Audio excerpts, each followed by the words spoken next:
कल हम लोग जैसे कि पढ़ रहे थे रेट ऑफ रिएक्शन के बारे में केमिकल काइनेटिक्स में। आज अब नेक्स्ट आइए चलते हैं उसी के आगे और स्टार्ट करते हैं नेक्स्ट पार्ट उसी में और देखते हैं हम लोग कहाँ तक पहुँचे थे। एवरेज रेट लिखना सीखा था हम लोग कल। हम लोगों ने एवरेज रेट ऑफ रिएक्शन लिखना सीखा था, तो आइए उसी को लेकर चलते हैं और उसी पे आगे हम लोग देखते हैं।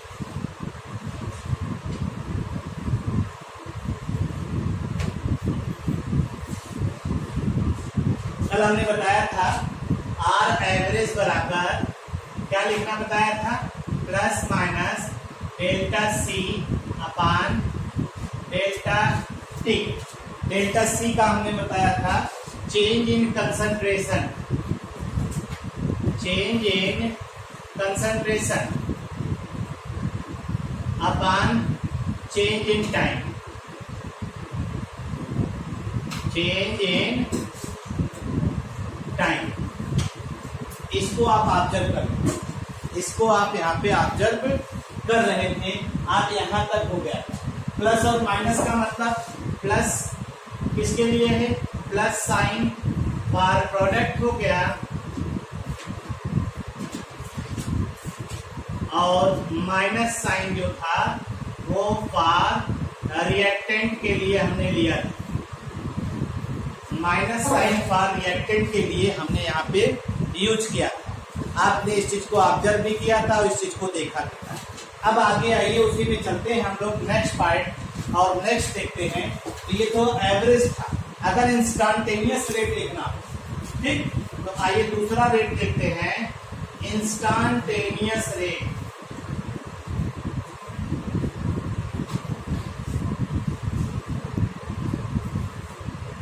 इंस्टेंटेनियस रेट, इंस्टेंटेनियस रेट हम लोग कब देखते हैं, जैसे सपोज करिए कोई केमिकल रिएक्शन हो रहा है। अगर कोई केमिकल रिएक्शन हो रहा है तो उस केमिकल रिएक्शन की अगर आप बात करिए तो जैसे मान लीजिए कोई रिएक्शन 10 मिनट में पूरा हो रहा है, 10 मिनट में रिएक्शन पूरा हो रहा है, तो आप अगर 1 ही मिनट 2 मिनट 3 मिनट के बाद मतलब रिएक्शन कंप्लीट हुए बिना किसी भी टाइम आप रिएक्शन का रेट अगर पता कर लेते हैं तो उसे हम लोग क्या कहते हैं, इंस्टेंटेनियस रेट कहते हैं। क्या कहा हमने, अगर रिएक्शन का रेट किसी भी पर्टिकुलर मोमेंट ऑफ टाइम पे आप निकालते हैं तो उसे इंस्टेंटेनियस रेट कहते हैं। रिएक्शन जैसे हमने क्या कहा, सपोज करिए मान लीजिए ये आर जो है कन्वर्ट हो रहा है पी में, आर जो है ये पी में कन्वर्ट हो रहा है और इस कितना टाइम टेकन कितना है, टाइम टेकन मान लीजिए टू कंप्लीट रिएक्शन कितना है, मान लीजिए 10 मिनट है। हमने कहा कि rate of reaction after 1 minute, अगर 1 मिनट बाद रेट देखेंगे तो इसका मतलब है वो जो रेट होगा वो रेट क्या होगा, इंस्टेंटेनियस। वो रेट क्या होगा, इंस्टेंटेनियस रेट होगा। ये ध्यान दीजिएगा, इस रेट को 1 मिनट या 2 मिनट या 3 मिनट, चाहे जितनी देर बाद देखिए, चाहे जब भी 1 2 3 4 5 मिनट, मतलब कि रिएक्शन कंप्लीट होने से पहले अगर आप किसी केमिकल रिएक्शन का रेट पता करते हैं तो वो इंस्टेंटेनियस रेट कहलाएगा। ठीक है, इसको डिफाइन करते हैं कि rate of reaction it is defined as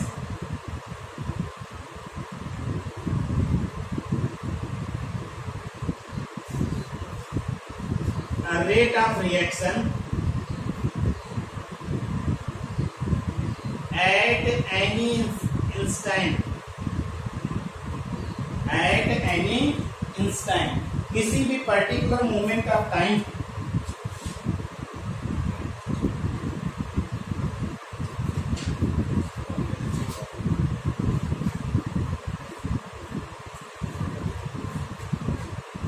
तो यहाँ पे हम लोगों ने जो है सीधा सीधा इसको ऑब्जर्व किया, इसको सीधा सीधा ऑब्जर्व किया और ये देख रहे हैं।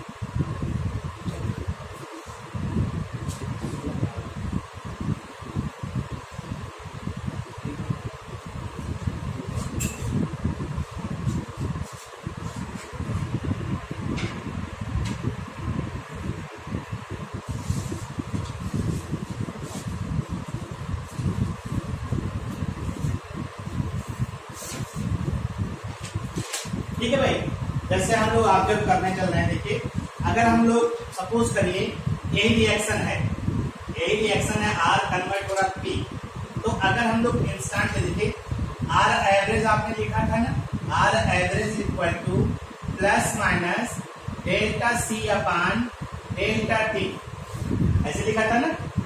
अब अगर आर इंस्टेंटेनियस लिखना चाहें आप, आर इंस्टेंटेनियस लिखना चाहें तो ये क्या लिख सकते हैं, प्लस माइनस यहाँ डेल्टा के स्थान पे लिख लीजिए डी, डी सी अपान डी टी। अंतर ये हो गया, मतलब देखिए डेल्टा कब यूज करते हैं, डेल्टा यूज्ड फॉर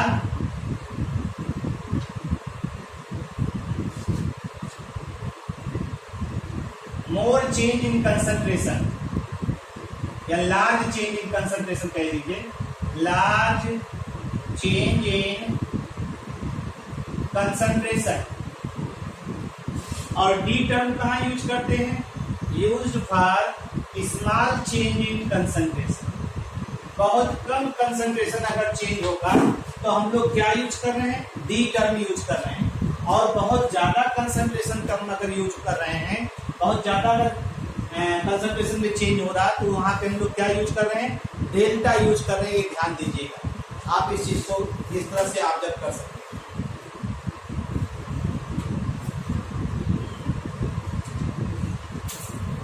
तो इसका मतलब है आप अगर डी के टर्म में लिखा है D C by D T, तो ये इंस्टेंटेनियस रेट हो गया। और ये अगर एवरेज इस तरह से लिखा है, इस तरह से है, तो आपका क्या हो जाएगा, आर एवरेज हो जाएगा। इस तरह से हम लोग सीधे सीधे इसको ऑब्जर्व कर रहे हैं। लिख डालिए, लिख लीजिए फटाक से।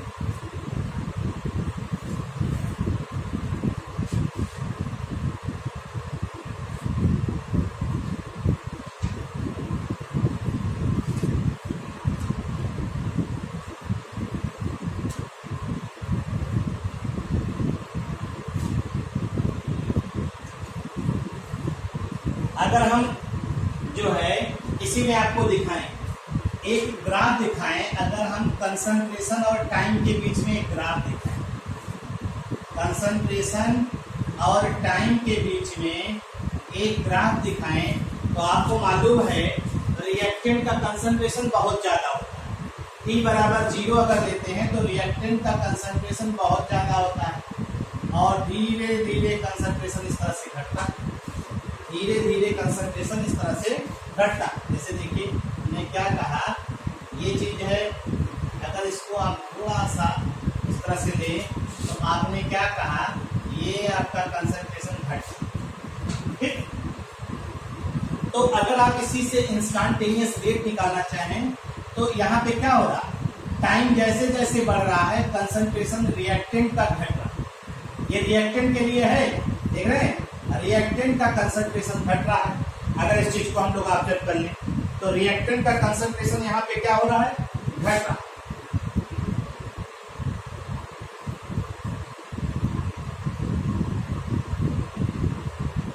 अगर आप इसी को ध्यान दीजिए, ये आपका एक कर्व है, इस पे हमने टेंजेंट लाइन ड्रा किया, एक टेंजेंशियल लाइन ड्रा किया। देखिए टेंजेंशियल लाइन ड्रा किया ये, और इसी टेंजेंशियल लाइन को हमने दिखा दिया। आप क्या करिए, ये टेंजेंट लाइन ड्रा कर दिया और ये आपका जो है ये कुछ ना कुछ एंगल बनाएगा, कुछ ना कुछ एंगल बनाएगा। और ये जो टेंजेंट लाइन है,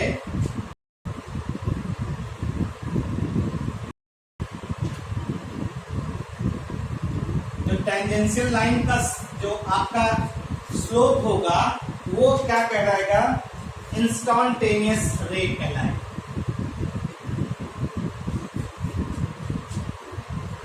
यानी स्लोप जो होगा इसका वो होगा क्या चीज, dc बाई dt, और यही होगा आपका आर इंस्टेंटेनियस, आर इंस्टेंटेनियस यही होगा भाई, ध्यान दीजिएगा। यानी आप टेंजेंशियल लाइन का जो है स्लोप ड्रा करिए, देखिए निकालिए dc बाई dt, और वही क्या कहलाएगा आपका इंस्टांटेनियस रेट कहलाएगा। इस चीज को आप ऑब्जर्व कर सकते हैं।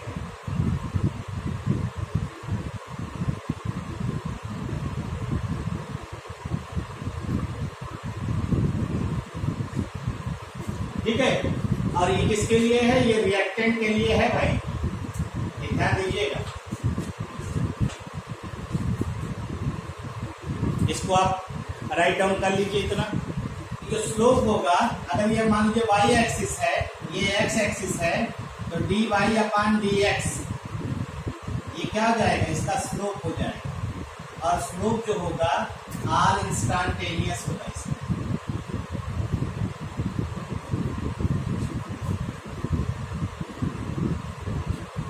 आप स्लोप ऐसे निकाल सकते हैं।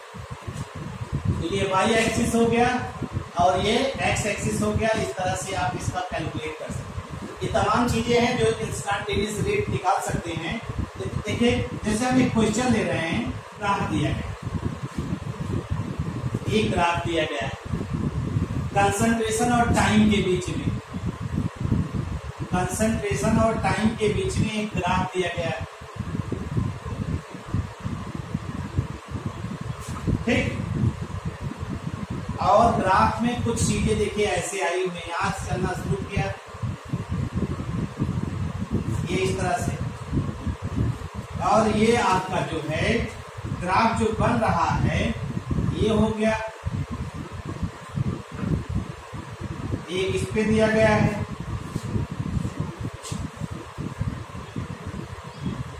और एक जो है इस पे दिया, ऐसे दिया गया। ये है आपका 0 है, ये 5 है, ये 10। ठीक, और यहाँ कंसंट्रेशन दिया गया है 0.2। देखिएगा ध्यान से, यहाँ 0.2 दिया गया है, यहाँ 0.4 दिया गया है, यहाँ 0.6 दिया गया है। ये कंसंट्रेशन है, ये टाइम है। तो क्वेश्चन क्या कह रहा है? Find the average rate, find the average rate between 0 to 5 second, between 0 to 5 second. Number 1, find the average rate between 5 to 10 second. ये है क्वेश्चन।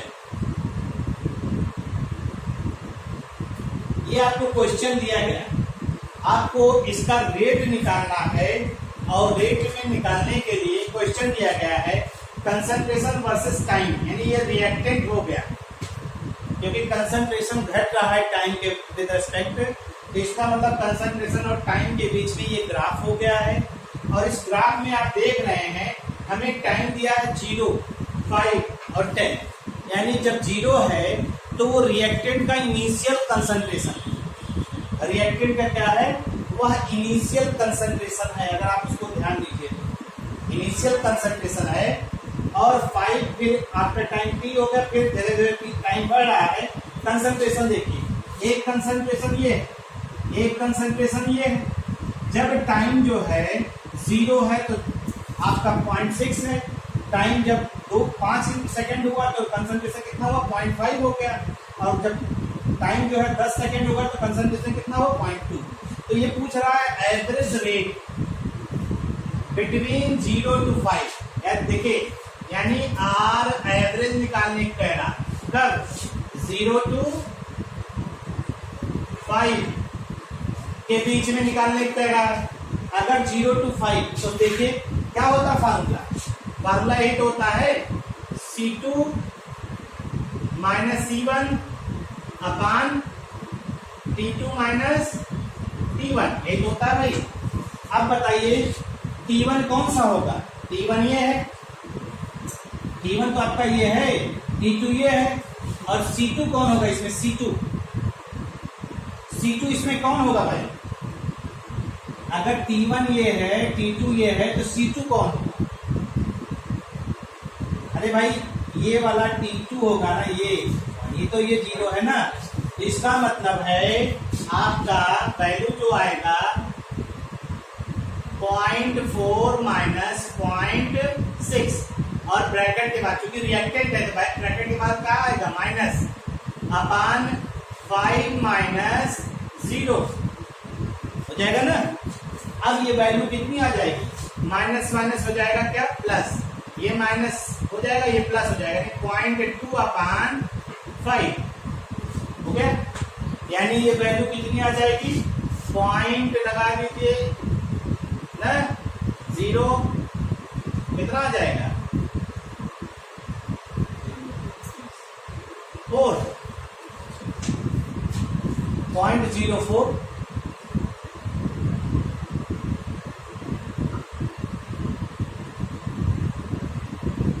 अब ऐसे आप इसका निकाल लीजिए, आर एवरेज 5 to 10 के लिए निकाल लीजिए। अब देखिए इसके लिए क्या है? C2 क्या आएगा? देखो 5 और 10, C2 इसमें कौन होगा? अरे T1 ये T2, तो यानी माइनस लगाएंगे 0.2 माइनस 0.4, एक तो आएगा अपान कितना आएगा? 5 माइनस 10 माइनस 5 ना, यही आया। तो इसमें भी 0.04। आर एवरेज जो आ रहा है आपका, वो देखिए आपका ये आ रहा है।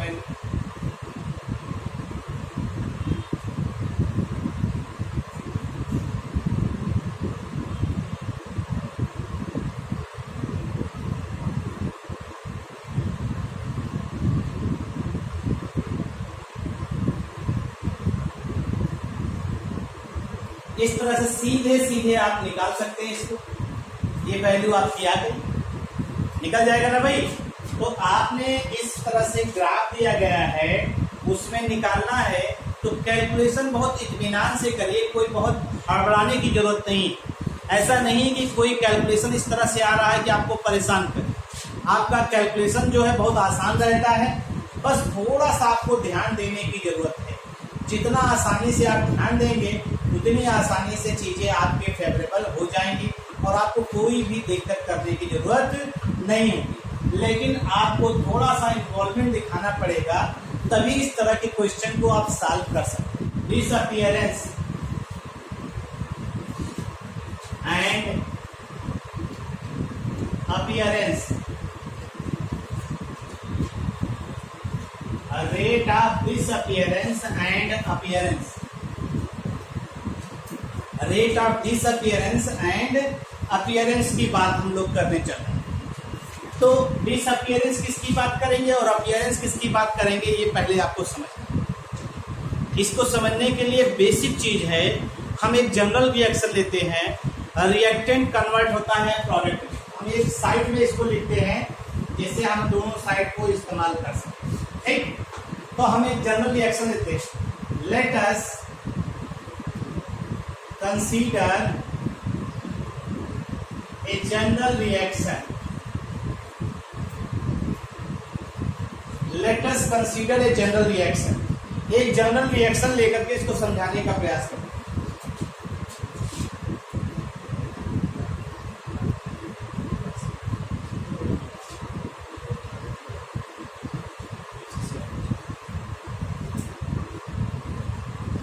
जैसे देखिए ए या आर ले लेते हैं, आर रिएक्टेंट, आर कन्वर्ट हो रहा है पी, आर कन्वर्ट हो रहा है पी में।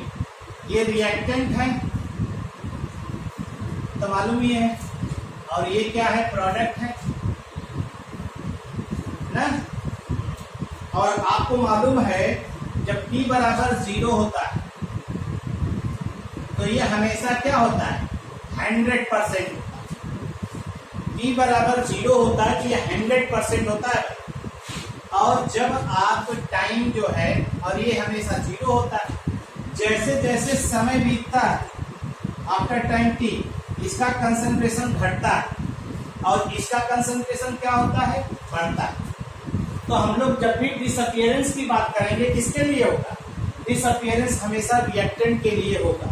यानी आप जब भी डिसअपियरेंस की बात करेंगे वो रिएक्टेंट के लिए और अपीयरेंस किसके लिए होगा, प्रोडक्ट के लिए। तो एक चीज हम इसको समझ रहे हैं, तो इसको लिख लीजिए, rate of disappearance, rate of disappearance, डीओ लिख रहे हैं, डिसअपियरेंस पूरा लिख रहे हैं, अभी शुरुआत है। Rate of disappearance only for reactant, ये रिएक्टेंट के लिए यूज होता है। इसके लिए यूज होता है, रिएक्टेंट के लिए यूज होता है। ठीक, रिएक्टेंट के लिए आप इस टर्म को यूज करते हैं, ध्यान दीजिएगा।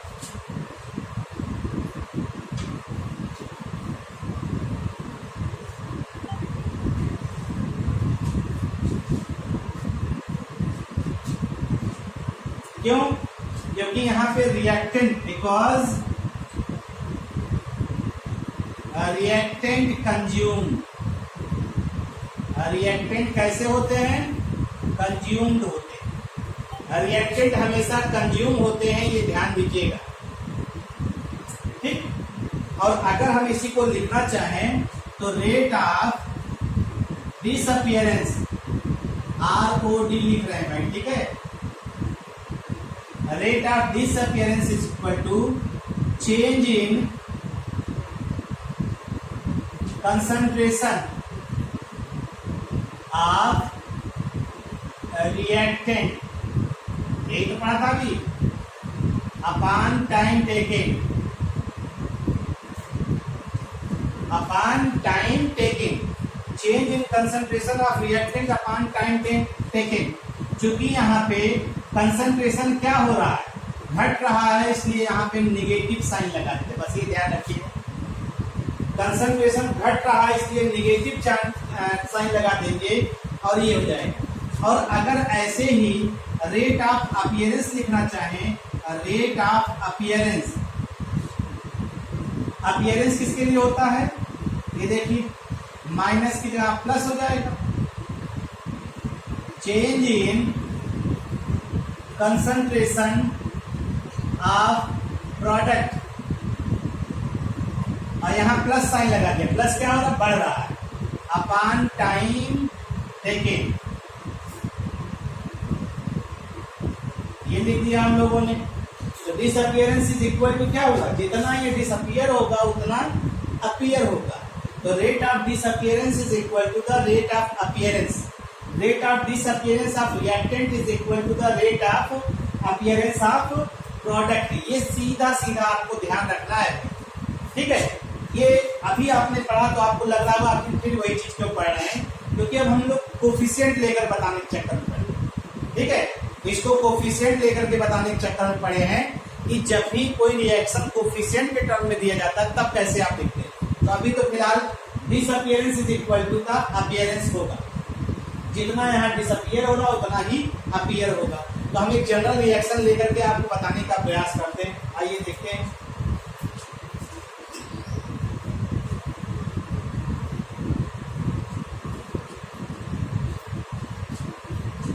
एक जनरल रिएक्शन ले रहे हैं, तो रेट ऑफ रिएक्शन कैसे लिखते हैं,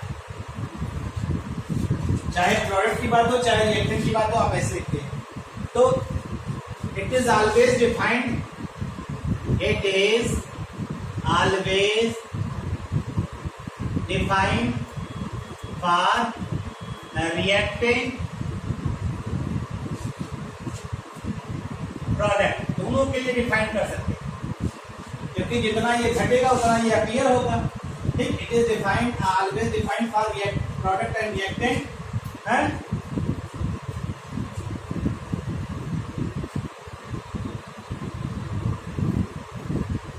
पर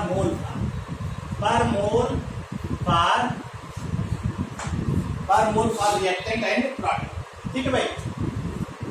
फॉर एग्जाम्पल देखिए, अब इसी को समझिएगा। 2a प्लस 3b कन्वर्ट हो रहा प्रोडक्ट में।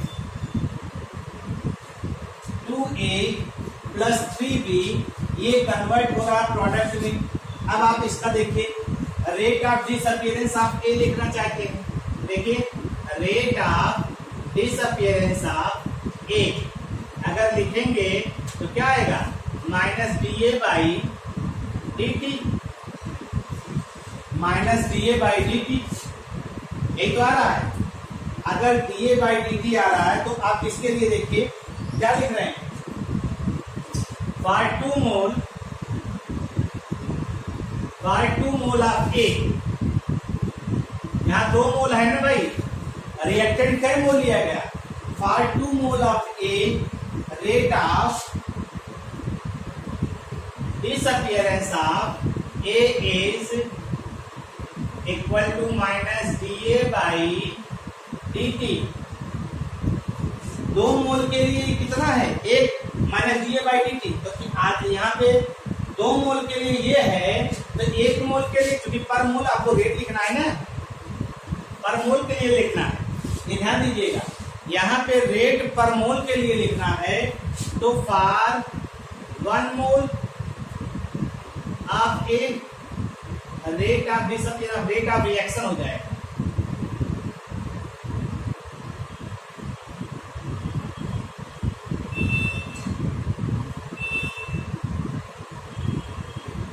एस हो जाएगा minus D A by D T, ये हो गया।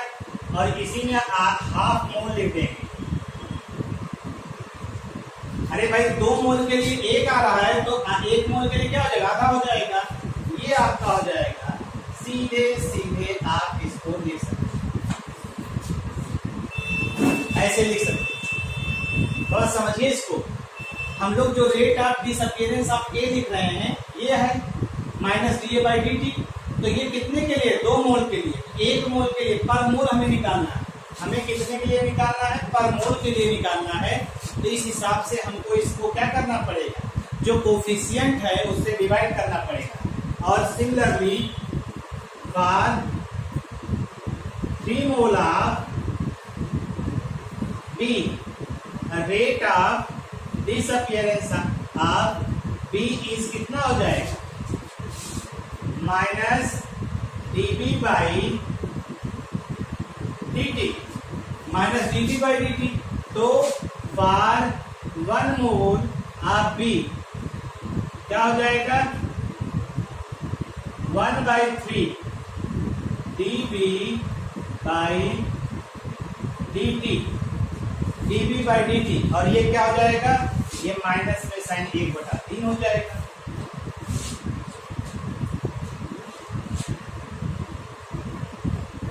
हो गया भैया।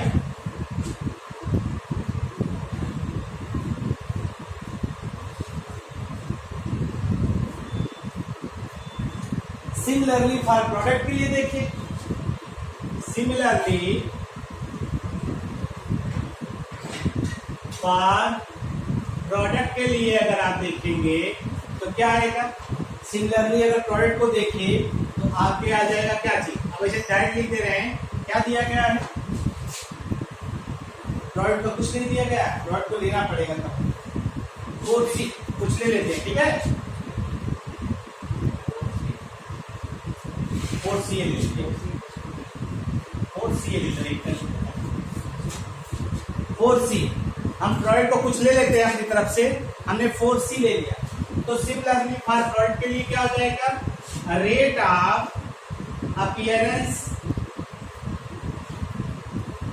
ऑफ C कितना है, प्लस DC बाई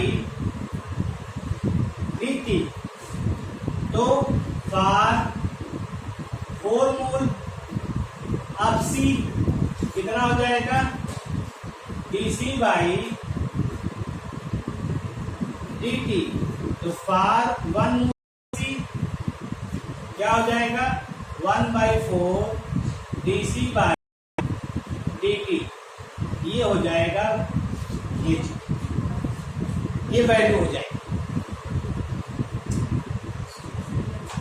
तो ऐसे तमाम एग्जाम्पल आपके बुक में दिए गए होंगे, आप उसको देखिए। काहे कोफिशिएंट को तो ऐसे समझ लीजिए, अगर कभी भी कोफिशिएंट दिया रहेगा तो आप उसको डिवाइड कर दीजिएगा कोफिशिएंट से, तो रेट ऑफ रिएक्शन आ जाएगा पर मोल के लिए। हम लोग हमेशा रेट ऑफ रिएक्शन कितना निकालते हैं, पर मोल के लिए निकालते हैं, ये ध्यान दीजिए।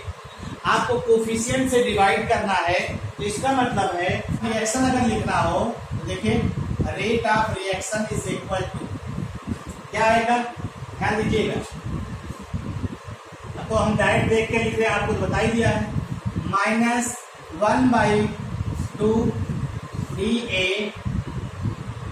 by dt is equal to -1/3 dB by dt is equal to +1/4 dC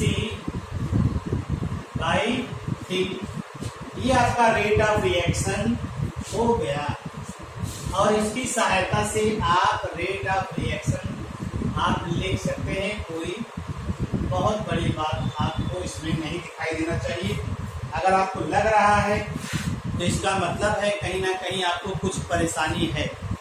आपको ये चीज़ ध्यान रखना है, इसमें कोई भी ऐसी चीज़ नहीं है। बस आप पर मोल निकालने के बाद उनको इक्वेट करके लिख दीजिए, यही आपका सीधा सीधा इक्वेशन हो जाएगा।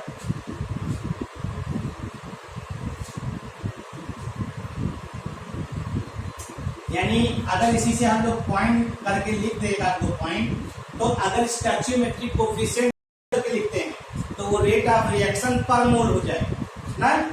If stoichiometric coefficient are used, if stoichiometric, यही जो है ये सब स्टैच्यूमेट्रिक है, ये सब क्या है stoichiometric coefficient. If stoichiometric coefficient are used, if stoichiometric coefficient are used, then it becomes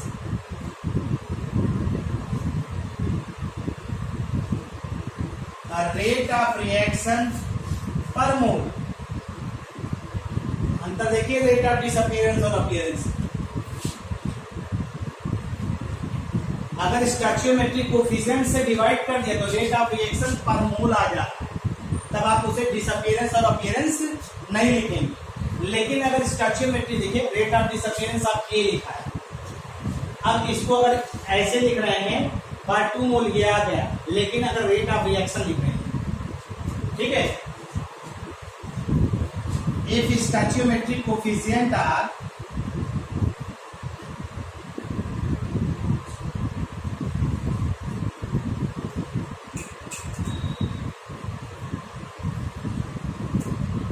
not used,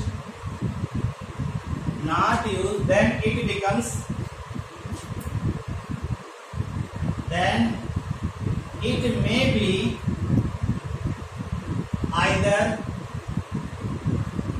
a rate of disappearance of reactant or a rate of appearance of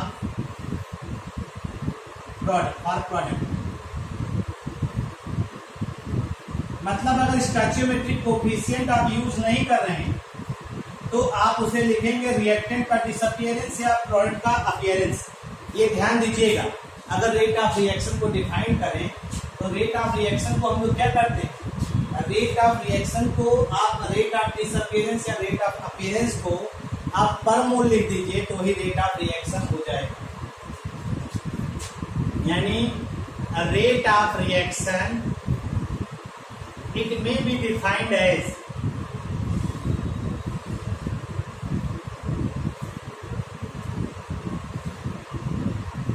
rate of disappearance और rate of appearance. Rate of disappearance किसका होता है, disappearance reactant का, और rate of appearance किसका होता है, product का, ठीक है। Per unit mole is called a rate of reaction. Rate of reaction को आप इस तरह से डिफाइन कर सकते हैं। पर यूनिट मोल में आपने डिसअपियरेंस या अपीयरेंस को अगर दिखा दिया है तो वो रेट ऑफ रिएक्शन क्या कहलाएगा, सॉरी वो चीज क्या कहलाएगी, रेट ऑफ रिएक्शन कहलाएगी। मतलब आपने डिसअपियरेंस या अपीयरेंस अभी लिखा, उसी को जो कोफिशिएंट है उससे डिवाइड कर दीजिए, यानी पर यूनिट मोल आ जाएगा, तो उसी को आप क्या करेंगे, रेट ऑफ रिएक्शन। इसका मतलब है ROR is equal to rate of appearance या rate of disappearance divided by stoichiometric coefficient. यही तो हुआ भाई।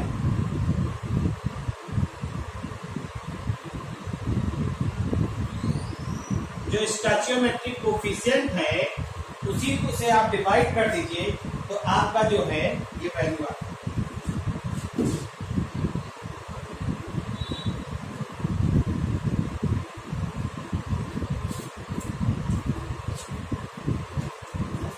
तो इतनी बातों को डील कर लीजिए, बाकी की बातें नेक्स्ट डे।